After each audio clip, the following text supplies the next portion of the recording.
My name is Terry Kelsey, and I live in Vestal, New York, in the United States. And I've been an All Blacks fan for probably 4 years. I became an All Blacks fan when I started reading some books that were set in New Zealand. And one of the characters was a rugby player, and I was just fascinated by New Zealand. So I was reading about it. And then somehow I fell into the whole rugby thing, and I got hooked. And I love the All Blacks. I love the cultural pieces. I love the expectation of excellence. I teach high school and I teach physics. And so those are qualities that I try to bring into my classroom. And I try to talk about how to deal with pressure a lot, because I know kids today struggle with that. And so I've gotten a lot of really interesting ideas from reading about the All Blacks and watching them and listening to them talk about dealing with playing under such high pressure and high expectations from their country.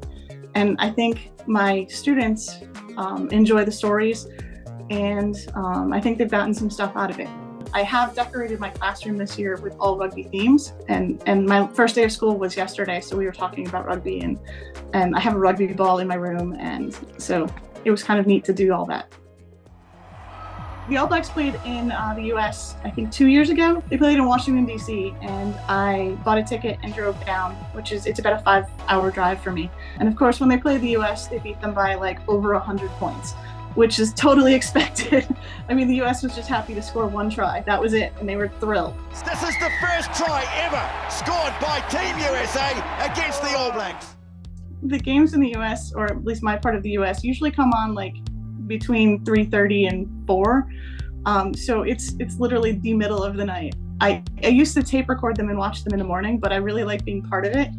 So I now get up for all of them, and for Super Rugby too, because I have to watch the players play their other games, you know? I have like a whole system where I get up and I make myself some coffee, because you have to stay awake, and then I usually make myself some sort of snack, or I hoard some sort of snack, and then I sit there and watch the game as quietly as possible so I don't wake anybody in the house up, but then I end up screaming, so you can't win. I think seeing a game at Eden Park would be like beyond my wildest dream. Ireland would be a great choice, to relive that upset of last year would, to fix that little bump in the road would be awesome, and to be there for it, that would be a dream.